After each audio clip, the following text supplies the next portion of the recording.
thank you very much, Ruth, for agreeing to have a conversation with me.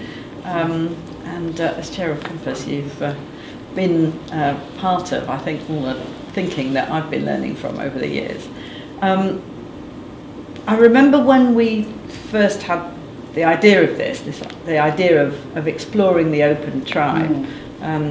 You were saying to me that the idea of tribe is also political. So say it's more about the idea of a political tribe and what that might mean in terms of Compass. Yeah, I mean, I'm thinking back to our AGM when the guy said that about it's the political tribe that gets you out leafleting on a cold morning, and I thought a bit about that, and I think the trouble is that's only the case for a very, very small minority of people now, and a minority that other people actually think are slightly weird. And I have to admit, I've never really felt part of that tribe myself. I mean, my own sort of political history has been more through the women's movement than actually feeling I didn't really have political home that I could, and then finding Compass coming along and finding that gave me a political home, partly because of the way that Compass does its politics, and particularly now we've opened out, so that we actually do the pluralist politics that we talk about. But I think today, I mean, it's always been to an element during my life, but perhaps more than ever today, that I think what actually gets a lot of people out is a cause rather than a tribe. And that might shift, but that's, I think, ways that people can come together because they share a belief in something. I mean, too often it's having to be oppositional because we're fighting something. It would be great if we could be fighting for more, so I think we don't need a closed political tribe necessarily to motivate people to be political, because actually that form of politics I think is very off-putting for a lot of people these days. So say some more about what it is that Compass does that isn't tribal, that's different. Well, I mean, by very certainly I thought it was a huge step when we opened ourselves up to members of not just the Labour Party, but members of other parties who share our values, and that was I think making a big statement about not being tribal. But also I think just, and then therefore, our meetings that we have people from other parties speaking at them, or from no party, and trying to talk in a way that isn't just tribal. So help me think about how we might, I mean, if hypothetically the Westminster Village all agreed with us and decided that a different sort of politics that was less tribal would be possible, where could that go? What sort of government would be different? I mean, if actually a government was non-tribal, what would that be like? I'm not sure I've got an answer to that, Sue. I mean, the trouble is our political system is geared around political parties, and once you get to Westminster, the whole voting system is geared around them. That said, I mean, I'm thinking, there have been periods when, say, women from across the house, in the House have come together around certain issues because again, the issues have perhaps transcended the positions of their respective political parties, and perhaps there needs to be more of that. I mean, it happens to a degree, an element in the House of Lords, in that it's slightly less kind of tribal, but still fairly tribal, but it's mitigated a bit with the crossbenchers. It's difficult, isn't it? Because it is through the political parties that someone is going to take power. And you're not going to stop on the way to say, well, we can have a nice conversation and not be tribal. But perhaps another way, and I think this is perhaps easier in smaller polities like Scotland, is to be more open to what I call informal politics. I mean, the formal political system is, to a degree, there's going to be an element of tribalism, I think, or an element of, my party not necessarily right or wrong, but... and I think the thing that frightens me a bit, as I explore this, is what happened in Egypt, where there was an upswelling of civil society and lots of people with a cause and lots of people with very sophisticated views, but actually when it came to an election, only the tribes were able to organise, and therefore all that got sort of squashed out of the equation. Yes, and it does, because I suppose it's a bit like the sort of NHS party, defend NHS party. So there are little bits, but it's difficult to see that kind of really kind of diluting the sort of the monolith of the party political system, even if that political system is fragmenting a bit now. But I think, leaving aside the kind of getting into power, the actual the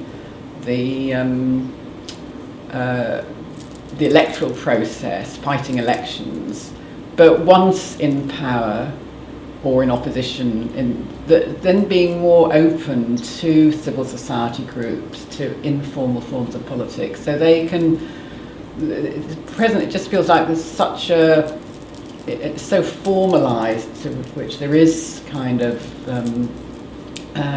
contact, and being more open to the way these groups organise. I think that's beginning to happen a bit in Labour. There's kind of putting more emphasis on community organising, and not just organising to get Labour elected, but actually organising to listen to what people have to say in the local. So again, going back to listening, rather than going out to say, telling people, this is what we're going to do, vote for us, but actually going out and listening to people. What are your concerns? What can we do to help you? And there is something about making the process of listening more sophisticated, because the problem with the way politicians often do listening is they go and do snapshot listening. Tell me in 5 minutes what you're concerned about. And actually most of us haven't formulated our ideas, and we don't have a comprehensive economic policy up our sleeve, and we can't advise a political party about how to tackle Iraq or something. But we can, because we're clever human beings, form judgments through a process of dialogue and conversation. But what we tend to have is either transmit or listen, but listen to people's sort of immediate anecdotes or prejudices or assumptions. Actually, we learn through that process of conversation, but there isn't space usually for that conversation to grow and develop and get stronger. We just listen to the first instinct that people have. I know, having done citizens' juries and stuff at work, actually people grow and learn and come up with a different view, having deliberated for some time, than the one they start off with. And yet our political process sort of takes people, their first thought is instead of developing it. No, I agree. Very much the idea of deliberative democracy, but it's very time intensive, and you can't be having deliberative democracy with everybody. Citizen juries are one mechanism, and I agree. I think when people do hear different points of view, hear evidence, and they can sort of shift their views, not necessarily, but they may do. And perhaps we have to think whether there is a way of building that in more into the political process. And it's partly why I get very uneasy about referenda, because that's such a sort of, it's the veneer of democracy, but you're asking an oversimplified question. You're not providing those kind of spaces to have those kinds of conversations. And I think if you do have referenda, you have to somehow build into them spaces for deliberative democracy to help people develop their views. You said earlier on that, in a sense, you approach politics through feminism rather than through tribal parties. And, the starting point of this was really that there had been a sort of solidaristic labour movement that doesn't exist anymore, and that used to generate a sort of collaborative social action. But I think for women that was always quite an ambivalent movement, because it was solidaristic, but it was often very male, and it quite often was solidaristic in ways that kept women out. So how, as a feminist, do you approach the idea of solidarity, and what are some of the things we would need to think about? We came together as women and we thought that was enough, and we would, as women and as feminists, there would be the solidarity, and it started breaking down because quite rightly black women said, well, you know, you're not speaking for us, you know, thinking because most of us were white. Lesbian women, you know, felt that it was very heterosexual, and disabled women felt that, you know, it's very, where's the space, and so forth. Radical feminists didn't want to agree with social feminists. Right, and you know, there was that, I think it was, what year was it, 1978, when the whole thing just went like that at the National Conference. And it was partly, I think, as a result of a kind of a form of identity politics that became a sort of cul-de-sac, but there have been, I mean, women and feminist thinkers trying then to think that through and thinking how do we deal with that, and I developed, it's just a sort of concept really, the idea of the politics of solidarity and difference, that you have to accept our differences, but you see where are the points for solidarity. Other people, like Nera Yuval-Davis, used the notion of what she called, came out of the Italian feminist movement, of transversal politics, where you're very clear about your own values and identities, so you're rooted in those, but you're willing to shift some of your ideas by listening to what the other has to say. And I think it was a very good example of this in the Northern Ireland Women's Coalition, during the time of the Northern Ireland peace process, where you had two groups of women, you know, Protestant women and Protestant communities and Catholic communities, who had an awful lot different, but they managed to come together, and when they talk about it, they were doing, in effect, that kind of politics, and they talked about putting themselves in the other person's shoes, trying to understand where the other person was coming from. And through that, they managed to find, I think, a way of working together that didn't say it doesn't matter that we're Protestant and Catholic. They kind of accept that huge difference was there. But they had in common that they were women, many of them from very marginalised and poor communities, and that they wanted to try and that politics in Northern Ireland is even more male than here, and they wanted to break that down. Well, and it's sort of that Richard Sennett argument, isn't it, that actually difference can be a source of fascination and interest. I mean, it doesn't necessarily have to separate people. It can be intriguing and interesting and something that we can enjoy. But it's set up at the moment politically as always being, we were talking about the David Goodhart book, weren't we? You were saying that his argument is that diversity and solidarity are incompatible. Yeah, that might be sort of simplifying his argument there, but I think in essence that's what it's sort of coming down to. And that, yes, I mean, if the other is always, or the difference is always set up as the other that we have nothing in common with, then it is harder to feel any sort of solidarity. But I mean, I'm, and then also my sort of work around poverty. I mean, I'm a very strong believer in a human rights approach, which emphasises what we have in common as well as what divides us, and our sort of the dignity of the person and common humanity. But if we were all the same, I mean, that would be extremely boring, wouldn't it? I mean, the women's movement, you know, I sense, what I remember is you know, men were the enemy, as it were, and we were defining ourselves against patriarchy and the domination of most areas of society by men. Does the argument that you're making, as it were, help us through that conundrum, as it were? Can we begin to enjoy that difference in ways that are positive without conceding any ground? Yes, I think so. I mean, in a sense, yes, but it wasn't only about that, because I mean, that was, again, it was a sort of difference that quite a lot of women were living with men, you know, and some of our best friends were men and so forth, and that is the danger, that you only get solidarity in opposition to something or someone. And so it's how to sort of create it around the sort of positives of what you share, rather than having to kind of unite against an enemy. So where this is hardest is around inequality and class, isn't it? Because I can imagine, and we've done some really interesting things in Compass, haven't we, about, you know, men and women working together on how to tackle the political inequality of women and stuff, and you can imagine doing it in around race and ethnicity. The problem with inequality in class is that some people are benefiting at the expense of other people, that some people's wealth comes from it not being distributed to the people who haven't got anything. That's a much harder set of differences to accommodate through any sense of pluralism. So is that a bridge too far? I mean, what is in prospect in terms of creating a more equal society without alienating, upsetting, confiscating things from those people who are doing well now?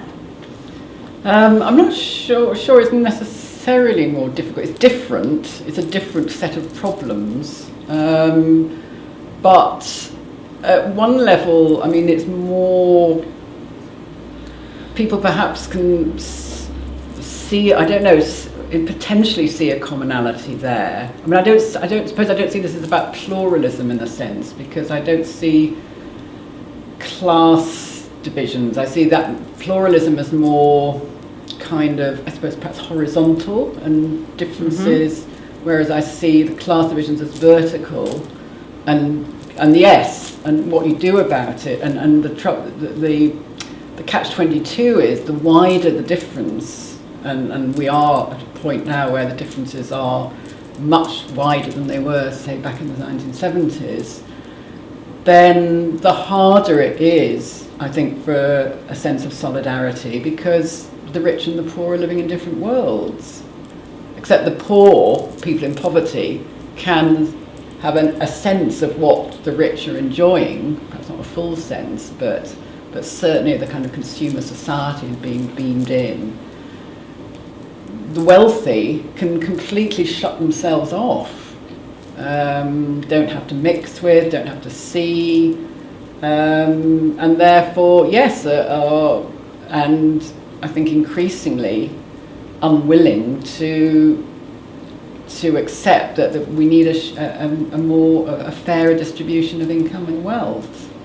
Yes, that is difficult, and I think it's more difficult because the combination of kind of what happened under Margaret Thatcher, with a sort of greater emphasis on individualism, and that you look at you're responsible for your own fate, and if you're poor, it's your fault. You know, you're a failure, or you're feckless, or whatever.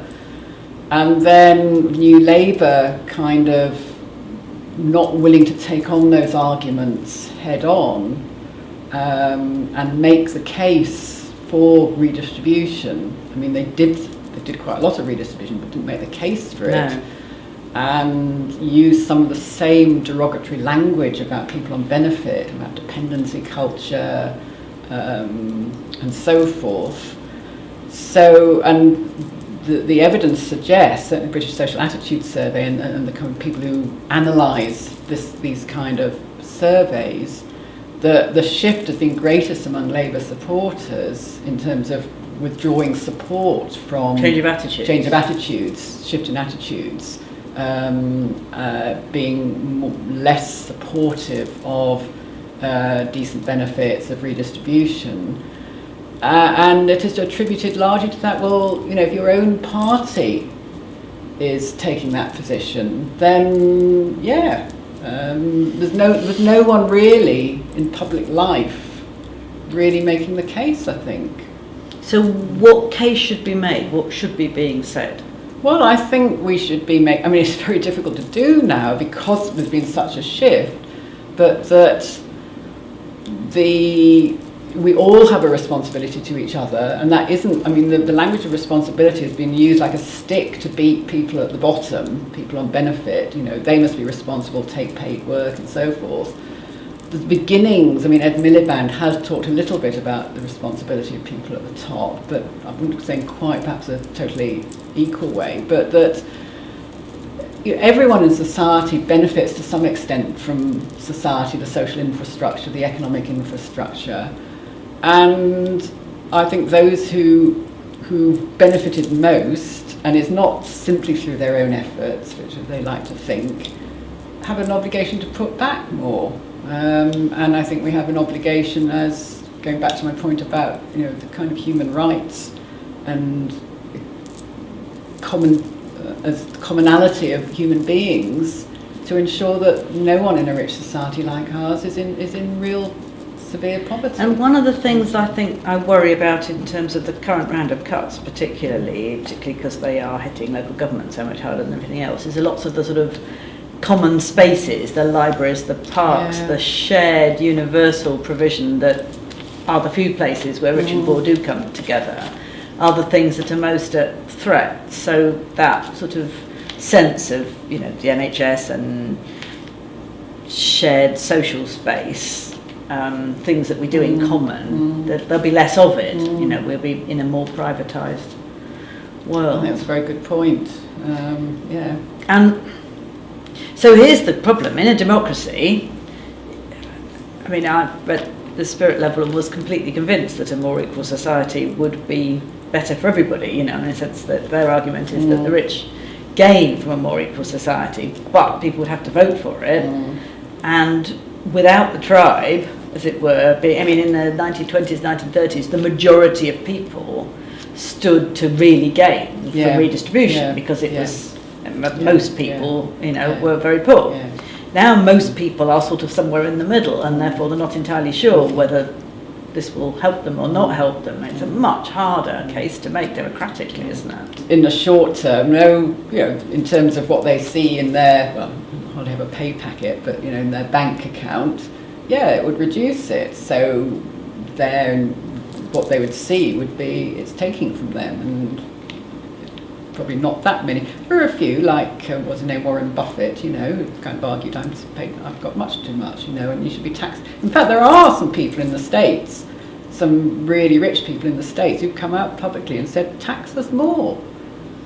And I suppose what's at stake, because the alternative argument would be, well, rich people give their money away through philanthropy, and Bill Gates is doing marvellous things with all his money, no doubt. I guess the rich have to be convinced, or some of the rich have to be convinced, or at least the middle classes have to be convinced, that the way their taxpayer money is being spent is for something that they value and that's something they think is important.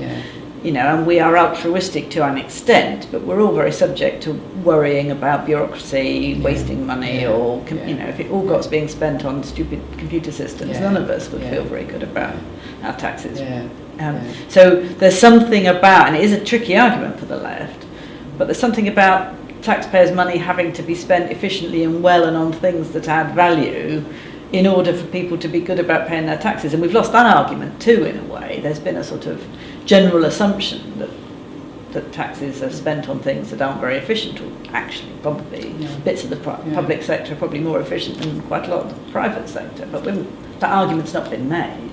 I think that's right, because I mean there was, and in a sense I think, I mean probably there was a time, I think the public sector probably had been made a lot more efficient, but then also the trouble is efficiency. Thinking about, you know, the recent debates around sort of care provided in hospitals and things, I mean that's not, I mean sometimes being efficient isn't necessarily always about providing the best service, you know, we don't, I mean kind of productivity isn't necessarily the best way to measure the quality of service in some parts of the public sector. But no, I agree. I mean, I think one of the problems that by the time of sort of the end of the Labour government, I think there was probably a feeling that a lot of money wasn't being spent wisely, or the case wasn't being made for how it was being spent. And I think, you know, Labour does have to kind of re-convince the public that it will spend wisely. But I do think that again, going back to, I think, in my view, where one of Labour's biggest failures when it came to power in 97 and had a sort of huge tide of support behind it, that would have been the time to make the case for why taxation is our expression of our civic responsibility to each other. It's not a burden, as it's constantly called. Although, as in the conversation I had with Hilary Cottam, she was saying the problem about the sort of target measurement culture is, measuring everything and knowing the meaning of nothing, that it isn't necessarily by measuring everything in tick box performance management systems that you get the best value. Sometimes, care and kindness and love are more important things to provide, and they're difficult to measure. That doesn't mean they're not important. So we may have tried to do that, but done it in the wrong way. No, I absolutely agree. And part of what I was trying to say about sort of efficiency and productivity in the public sector is not necessarily the right measure. Let me ask you about something else, because your work on poverty, hits against, low paid work, and one of the things I think is really difficult in the argument that everybody should be in work is the dreadful quality of some of the work that's on offer and the very, very low wages that employers are now paying for quite arduous, long hours jobs. We used to talk about alienation. We used to talk about, the work process as being something that alienated people from their labour and didn't involve their full humanity and their full intelligence, and that we had to do something about that. I seem to have lost track of that argument, but what's your thoughts about the world of work? I think I'm always quite sort of ambivalent in a sense about the world of work, because partly, again, coming from a strand of feminism that saw paid work as really important for women as a sort of opening up women's economic independence, and it has been for many women, and the companionship that you can get from work and so forth, and a sense of not just being confined to the private sphere of the home. So, but at the same time, I've recoiled from the kind of fetishism of paid work that increasingly took hold under New Labour. I mean, it wasn't something new in a sense, but in a sense it's Tory policy was around that as well. But it's like, yes, paid work at all costs, regardless of the quality of the work, the rewards for the work.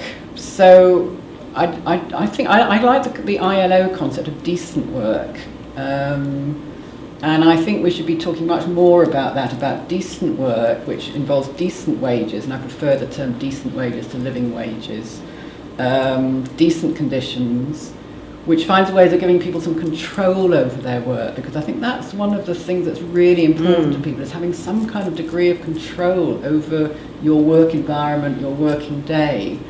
I think some of the health research has shown that actually is at the root of some of the health inequalities, whether people have a sense of control. So we should be thinking much more, and some of that doesn't cost money. So we should be, thinking much more about that, but also the relationship between work and other activities.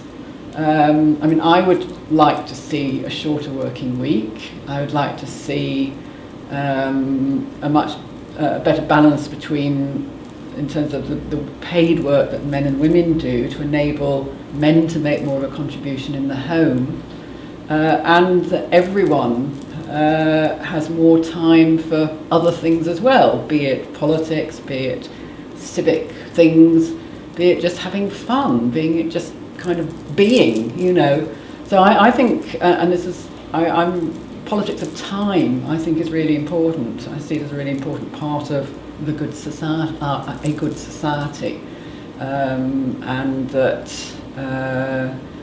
yes, we acknowledge clearly paid work has to be done,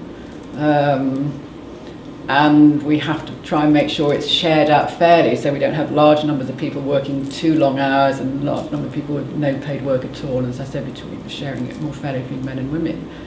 But putting it in its place, and not treating it as the be-all and end. So it's, I mean, yes, for those of us who had whose work isn't at all alienating, we can end up working much too long hours because it's kind of... Can still be too long hours, even when it's too long light hours, work. that's right. And I think it's a real trap, and it's a trap personally I think I fell into, desperately trying to sort of claw my way out of it, because I think there is more to life than work, however interesting that work is.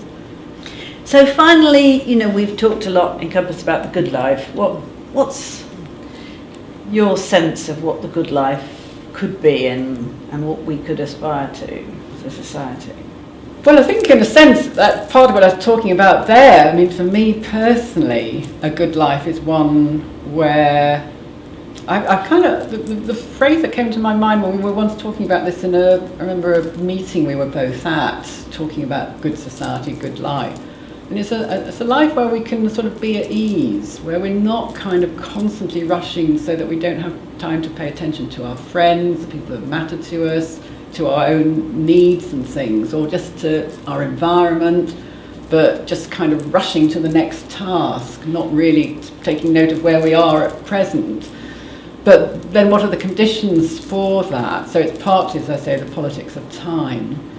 But a good life is also about the kind of decent public spaces you were talking about, and about our relationships with each other, be they our sort of immediate relations or the wider relations in society. So I don't think it's possible really to lead, well, it's difficult to lead a really good life without attention to what's happening in the wider society around you, if you're involved in something like Compass, and therefore at a very broad level, I think a good society is one which enables each of us to pursue our own good life and to flourish, but in ways that obviously have to respect other people's as well, that aren't because and that's where questions about the distribution of resources come in, because it's hard to live a good life in poverty. I mean, people manage, get by, but I don't think we can ignore that wider kind of distribution of income and wealth, because for me, a good society has to be a more equal society than we have at present. And is there something that we need to ask from people as a sort of bottom line contribution? I mean, there's been the argument, raging in the press about feckless people who don't contribute anything, or what is it that breaks us out of Benspy culture. Are we entitled as a society to ask people to contribute, or how do we avoid the possibility of the criticism that people are being given things and nothing is being asked of them? Well, for people who are unemployed, there's always been a requirement that they should be seeking work. It's never been an unconditional benefit. That's now been extended to other groups. So we now expect lone parents or most lone parents, once their children are aged 5, to be part of the workforce. More people who are disabled. I certainly don't think it's unreasonable to expect people who are able to do paid work to be looking for paid work, taking account of what we said earlier about trying to make sure it's decent work. I do think that contributions come in different forms, and I think there are questions to be asked. I mean, are all forms of paid work more of a contribution than, say, care work or volunteering in your local community? It's sort of it's accepted as axiomatic that paid work is the only contribution that really counts somehow.